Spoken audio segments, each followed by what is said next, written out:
আসসালামু আলাইকুম। অনলাইন ক্লাসে সবাইকে স্বাগত জানাচ্ছি। আমি রাবেয়া খাতুন, প্রভাষক, ইসলামের ইতিহাস ও সংস্কৃতি বিভাগ, রামপাল কলেজ। আমরা জানি বর্তমানে কোভিড-19 বিশ্বব্যাপী মহামারীর রূপ ধারণ করেছে, যার এখনও প্রতিষেধক হিসেবে কোনো ভ্যাকসিন আবিষ্কার হয়নি। প্রিয় শিক্ষার্থীরা, আসলে তোমরা আমাদের দেশের সচেতন নাগরিকদের অংশ। আশা করি তোমরা সবাই অযথা বাইরে ঘোরাঘুরি না করে গৃহে অবস্থান করছো এবং অন্যদেরও গৃহে অবস্থানের অনুপ্রেরণা যোগাচ্ছ। তোমাদের সকলের জন্যই দোয়া ও শুভকামনা রইল। Please don't forget it that if you stay at home, you and your family will stay safe from COVID-19 or COVID pandemic. আজ অনলাইনে তোমাদের সাথে আমার প্রথম ক্লাস। আজ আমি তোমাদের ইসলামের ইতিহাস ও সংস্কৃতি বিষয়ের দ্বিতীয় পত্রের প্রথম অধ্যায়ের গুরুত্বপূর্ণ টপিকগুলো সাজেশন আকারে আলোচনা করব। প্রথম ক্লাসে আজ আমরা আলোচনা করব প্রথম অধ্যায়, যার শিরোনাম ভারতে মুসলিম শাসন প্রতিষ্ঠা। আমরা যদি বিগত বছরের প্রশ্নগুলো রিভিউ করি, তাহলে এই অধ্যায় থেকে কিছু গুরুত্বপূর্ণ টপিক ফাইন্ড আউট করতে পারব। তোমরা সবাই জানো যে তোমাদের প্রশ্নে মোট 11টি সৃজনশীল প্রশ্ন দেওয়া থাকে। সেখান থেকে তোমাদের পছন্দ মতো যে কোনো 7টি প্রশ্নের উত্তর দিতে হয়। আর একটি সৃজনশীল প্রশ্নের মোট 4টি অংশ থাকে। কতে থাকে জ্ঞানমূলক প্রশ্ন, যার মান 1 নাম্বার। খতে থাকে অনুধাবনমূলক প্রশ্ন, যার মান 2 নাম্বার। গতে থাকে তোমার প্রয়োগমূলক প্রশ্ন, যার মান 3 নাম্বার। আর ঘতে থাকে উচ্চতর দক্ষতামূলক প্রশ্ন, যার মান 4 নাম্বার। একটা সৃজনশীলে টোটাল নাম্বার থাকে 10। প্রথমেই আমরা দ্বিতীয় পত্রের প্রথম অধ্যায় থেকে প্রয়োগমূলক ও উচ্চতর দক্ষতা বিষয়ক প্রশ্ন আসতে পারে এমন টপিকগুলো দেখব।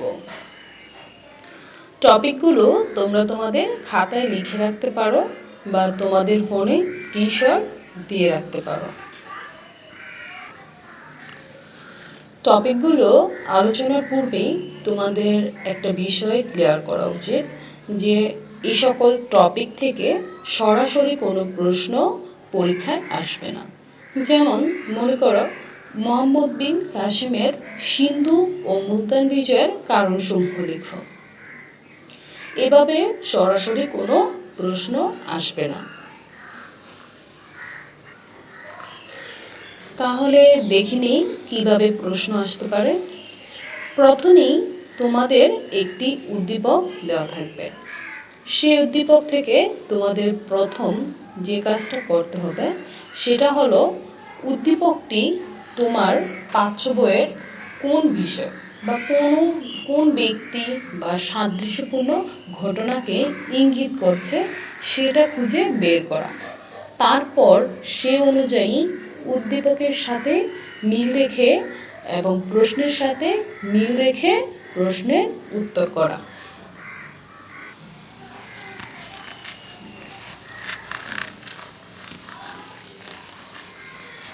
তাহলে এবার আমরা টপিকে প্রবেশ করি। তোমাদের টপিক 1 হলো মুহাম্মদ বিন কাসিমের সিন্ধু ও মুলতান বিজয়। এই টপিকটি 2020 সালের এইচএসসি পরীক্ষার্থীদের জন্য খুবই গুরুত্বপূর্ণ। এই টপিক থেকে কয়েকবার প্রশ্ন করা হয়েছিল। দেখো, এই টপিক থেকে প্রশ্ন হয়েছে সকল বোর্ড 2018 সালে। তারপর প্রশ্ন করা হয়েছে Dinajpur board, Comilla board, Sylhet board, Jessore board ও বরিশাল বোর্ড 2017 সালে। তাহলে এই টপিকটা বুঝে যাচ্ছে খুবই গুরুত্বপূর্ণ, বিশেষ করে এবার যারা পরীক্ষা দিবে তাদের জন্য এই টপিকটা খুবই গুরুত্বপূর্ণ।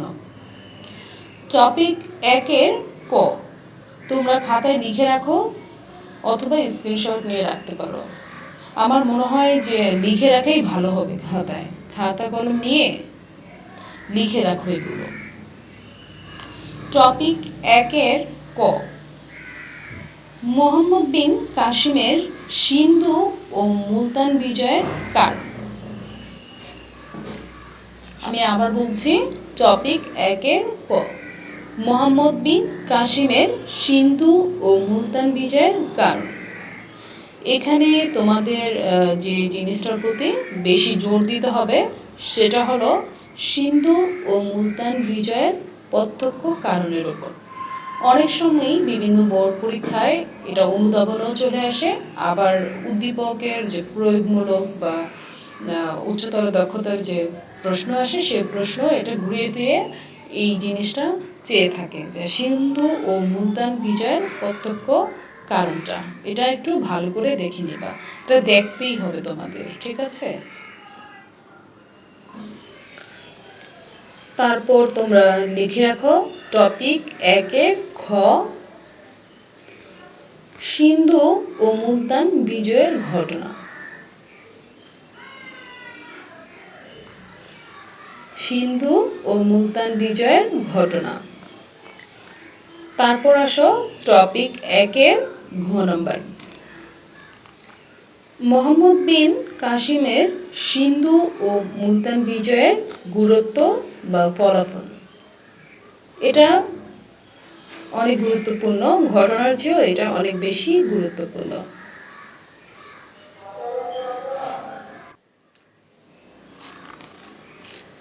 তারপর আমরা দেখব টপিক 2, শিরোনাম গজনির সুলতান মাহমুদ। এই টপিক থেকে প্রশ্ন হয়েছে সকল বোর্ড 2016 সাল, ঢাকা, রাজশাহী, চট্টগ্রাম বোর্ড 2017 সাল এবং এই টপিক থেকে 2019 সালে সকল বোর্ডে প্রশ্ন হয়েছে।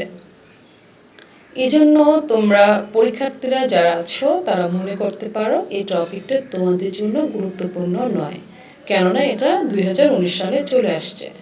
আসলে এই ধারণাটা সম্পূর্ণ ভুল। এটা থেকে এবার প্রশ্ন আসবে না সেটার কিন্তু কোনো সিউরিটি নেই। তাহলে তোমাদের অবশ্যই এই টপিকটা পড়তে হবে, এই টপিকটা স্কিপ করা যাবে না। তাহলে আমরা লিখে নিই টপিক 2 থেকে কোন কোন প্রশ্নগুলো পড়তে হবে। টপিক 2-এর ক গজনির সুলতান মাহমুদের ভারতে প্রেরিত সামরিক অভিযান সমূহ। এই অভিযানগুলোর মধ্যে সবচেয়ে বেশি গুরুত্বপূর্ণ অভিযান হলো দুটি। এই দুইটি অভিযান বেশি গুরুত্ব সহকারে পড়তে হবে।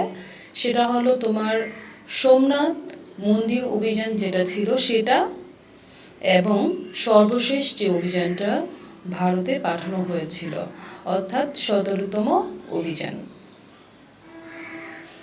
অনেক সময় তোমার উদ্দীপকে সোমনাথ মন্দিরের ছবি দেওয়া থাকে এবং ছবিটি উদ্দীপকে দেওয়া থাকে এবং বলা হয়ে থাকে যে উদ্দীপকের যে উল্লেখিত যে মন্দিরটি, এই মন্দিরটি বলা হয়ে থাকে যে উদ্দীপকে উল্লেখিত মন্দিরটি কোন শাসন কর্তৃক ধ্বংসস্তূপে পরিণত হয়েছিল, এরকম প্রশ্ন হয়ে থাকে। তাহলে তোমরা মন্দিরের চিত্রটি একটু ভালো করে দেখে নেবে স্লাইড থেকে। তারপর আসো টপিক 2-এর খ শ্রেষ্ঠ বীর নরপতি হিসেবে গজনির সুলতান মাহমুদের কৃতিত্ব বিশ্লেষণ করো। টপিক 2-এর খতে আমি আবার বলছি, শ্রেষ্ঠ বীর নরপতি হিসেবে গজনির সুলতান মাহমুদের কৃতিত্ব বিশ্লেষণ করো।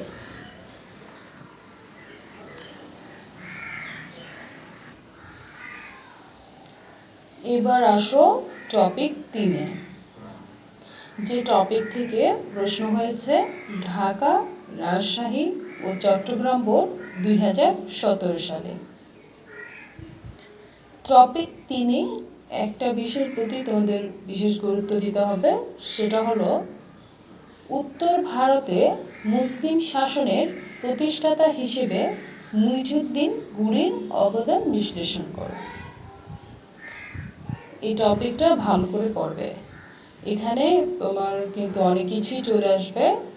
তরাইনের প্রথম যুদ্ধ, তরাইনের দ্বিতীয় যুদ্ধ, এটার মধ্যেই তোমরা খুঁজে পাবে।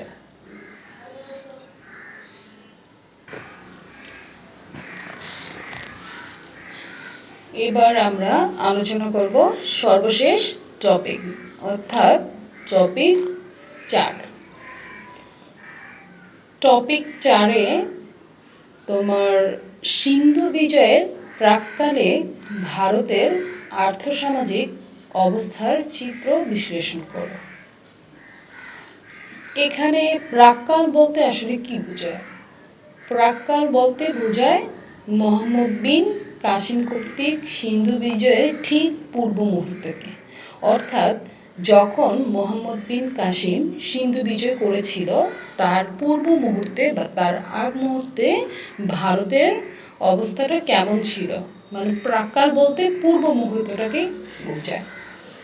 আর আর্থসামাজিক অবস্থা বলতে আমরা যেটা বুঝি সেটা হলো তোমার অর্থনৈতিক, সামাজিক, ধর্মীয় যে অবস্থা, সেই অবস্থাটাকেই এক কথায় বলা হয়ে থাকে আর্থসামাজিক অবস্থা।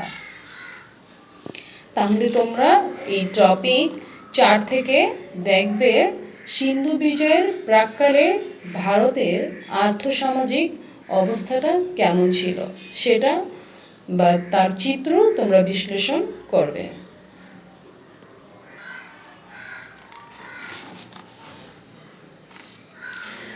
এখন আমরা আমাদের লেকচারের দ্বিতীয় অংশে চলে যাব। দ্বিতীয় অংশ আমি সাজিয়েছি তোমাদের অনুধাবনমূলক যে প্রশ্নগুলো আছে, মানে দ্বিতীয় পত্রের প্রথম অধ্যায় থেকে যে সকল অনুধাবনমূলক প্রশ্ন আসতে পারে সে সকল প্রশ্নগুলো। আমার কাছে মনে হয় সৃজনশীল প্রশ্নের সবচেয়ে সহজ হলো বা সহজ প্রশ্ন হলো তোমার অনুধাবনমূলক প্রশ্ন। কারণ তোমাদের কতে যে থাকে জ্ঞানমূলক প্রশ্ন আর খতে অনুধাবনমূলক প্রশ্ন, এই দুইটা প্রশ্নেই তোমার কি হয় সরাসরি প্রশ্ন হয়ে থাকে। যেমন এমন প্রশ্ন হতে পারে সতীদাহ প্রথা বলতে কি বোঝায়, ব্যাখ্যা করো। এখানে তোমার স্পষ্টভাবেই তোমাদের লিখতে বলা হয়েছে যে সতীদাহ প্রথাটা কি। এটা যদি তোমাদের জানা থাকে তোমরা ইজিলি তোমরা লিখতে পারবে। এখানে কিন্তু বলা হবে না যে উদ্দীপকে কোন বিষয়টার প্রতি ইঙ্গিত দিয়েছে, সে বিষয়টা বলতে কি বুঝো লিখো, এভাবে কিন্তু প্রশ্ন হবে না। তাই অনুধাবনমূলক প্রশ্নগুলো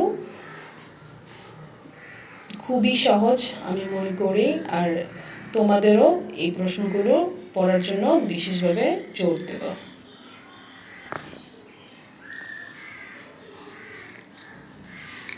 তাহলে চলো দেখে নেই দ্বিতীয় পত্রের প্রথম অধ্যায় থেকে গুরুত্বপূর্ণ অনুধাবনমূলক প্রশ্নগুলো। তোমরা খাতায় লিখে নাও বা তোমরা স্ক্রিনশট নিয়ে নাও, কিন্তু তোমাদের কাছে এগুলো সংরক্ষণ করো, আমি তোমাদেরকে বিশেষভাবে অনুরোধ করব। তাহলে চলো 1 নম্বরে চলে যাই আমরা।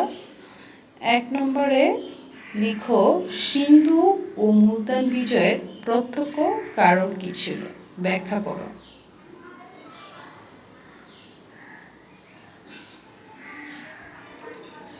তারপর 2 নম্বরে চলে আসো। 2 নম্বর হলো সোমনাথ মন্দির অভিযান সম্পর্কে ব্যাখ্যা করো।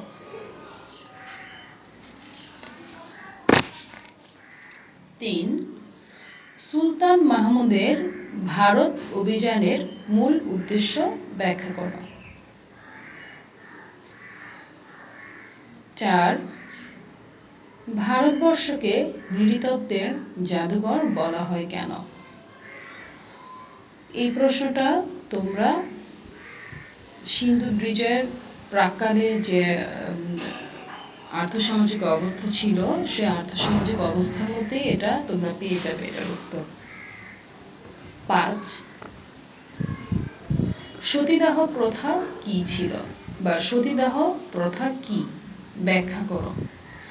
এই প্রশ্নের উত্তরটা তোমরা ভারতের ভারতে তোমার মোহাম্মদ বিন কাসিম কর্তৃক সিন্ধু বিজয়ের যে প্রাক্কালে ভারতের নারীদের অবস্থা ছিল, সেই নারীদের শোচনীয় অবস্থার মধ্যেই তোমরা এটা পেয়ে যাবে। তারপর লিখো 6, তরাইনের প্রথম ও দ্বিতীয় যুদ্ধের গুরুত্ব ব্যাখ্যা করো। তরাইন আসলে একটি জায়গার নাম। এই তরাইনের প্রথম যুদ্ধ ও দ্বিতীয় যুদ্ধ তোমরা দেখতে পাবে টপিক 3-এর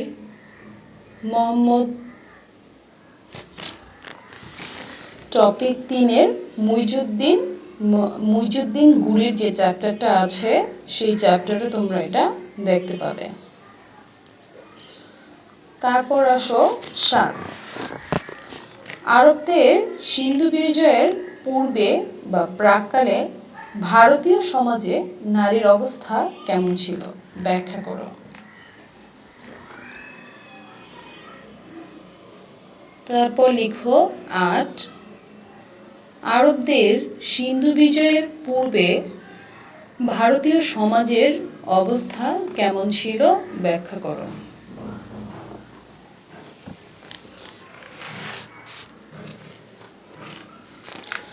তারপর তোমাদের এখানে 9 নম্বর প্রশ্নটা একটু নজর দাও, আমি কি বলছি দেখো। দেবল বন্দর কোথায় অবস্থিত? এই প্রশ্নটা আসলে জ্ঞানমূলক প্রশ্ন হিসেবেই তোমার অনেকবার পরীক্ষায় এসেছে। এটা অনুধাবনমূলক প্রশ্ন হিসেবে আসার সম্ভাবনা নেই বললেই চলে। আর এই প্রশ্নটা আসলে অনেক গুরুত্বপূর্ণ, তো এই জন্য আমি অনুধাবনের মধ্যেই তোমাদের এটা লিখে দিয়েছি, যাতে এটা স্কিপ না হয়ে যায় তোমাদের।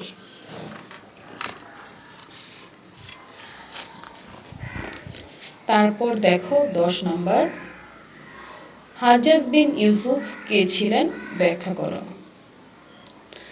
হাজ্জাজ বিন ইউসুফের পরিচয়টা তোমরা পাবে মোহাম্মদ বিন কাসিমের সিন্ধু বিজয়ের যে চ্যাপ্টারটা আছে, মানে যে শিরোনামটা দেওয়া আছে, ওখানেই তোমরা এটা খুঁজে পাবে। আর এটা যদি তোমরা দ্বিতীয় পত্রে খুঁজে না পাও, তাহলে তোমরা ইসলামের ইতিহাস ও সংস্কৃতির প্রথম পত্রের খলিফা ওয়ালিদের যে চ্যাপ্টারটা আছে, সেখানে তোমরা হাজ্জাজ বিন ইউসুফ সম্পর্কে ডিটেলস পেয়ে যাবে। তারপর আসো 11 নম্বর প্রশ্ন, রাজা দাহির কে ছিলেন, পরিচয় ব্যাখ্যা করো। রাজা দাহিরের প্রশ্নের উত্তরটা তোমরা পাবে মোহাম্মদ বিন কাসিমের সিন্ধু বিজয়ের সময় যে অধ্যায়ের যে অংশে এটা বর্ণনা করা আছে, ওই অংশে তোমরা এটা পাবে। কারণ হলো মোহাম্মদ বিন কাসিম যখন সিন্ধু বিজয় করেছিল, তখন সিন্ধুর রাজা ছিলেন রাজা দাহির। তারপর তোমরা লিখে রাখো 12 নম্বর প্রশ্ন, সেটা হলো শাহনামা কি, ব্যাখ্যা করো। এই প্রশ্নটা গজনির সুলতান মাহমুদের সাথে সম্পর্কযুক্ত। মূলত শাহনামা হলো একটি কাব্যগ্রন্থ। এই কাব্যগ্রন্থটি খুবই গুরুত্বপূর্ণ। কবি আল ফেরদৌসির কাব্যগ্রন্থ হলো শাহনামা। কবি আল ফেরদৌসি ছিলেন পারস্যের একজন কবি ছিলেন। তোমরা এটা ভালো করে দেখে নিও। আর দ্বিতীয় পত্রের প্রথম অধ্যায়ের জ্ঞানমূলক প্রশ্ন ও বহু নির্বাচনী প্রশ্নের জন্য তোমাদের বেশি বেশি করে রিডিং পড়তে হবে, এবং অনুশীলনীর মধ্যে যে এমসিকিউ আকারে যে প্রশ্নগুলো আছে বা তোমাদের যে টেক্সট বুক আছে সেই টেক্সট বুকে তোমরা দেখবে যে অনুধাবনমূলক প্রশ্ন, জ্ঞানমূলক প্রশ্ন অনেকগুলি দেওয়া আছে, সেগুলো তোমরা পড়ে নেবে। আমি মনে করি বেশি বেশি করে রিডিং পড়লে সেখান থেকেই তোমরা খুঁজে বের করতে পারবে আসলে জ্ঞানমূলক প্রশ্নগুলো। আমি হয়তো পরবর্তী কোনো এক ক্লাসে এটার উপর শীট দেওয়ার চেষ্টা করব ইনশাল্লাহ। আজ এখানেই শেষ করব। পরবর্তী ক্লাসের আপডেট পাওয়ার জন্য আমার ইউটিউব চ্যানেলটি সাবস্ক্রাইব করতে পারো, তাছাড়া আমাকে ইমেল করতে পারো। আমি আমার স্লাইডের প্রথম বা দ্বিতীয় পেজে আমি আমার ইমেল নাম্বারটা দিয়ে দিয়েছি, তোমরা সেখান থেকে আমার ইমেল নাম্বারটা নিয়ে নেবে। আর যে কোনো বিষয়ে সাহায্য চাইতে পারো আমার কাছে, আমি তোমাদের জন্য সদা প্রস্তুত আছি। সবাই ভালো থাকবে, গৃহী থাকবে, অযথা বাহিরে ঘুরেঘুরি করবে না। আল্লাহ হাফেজ।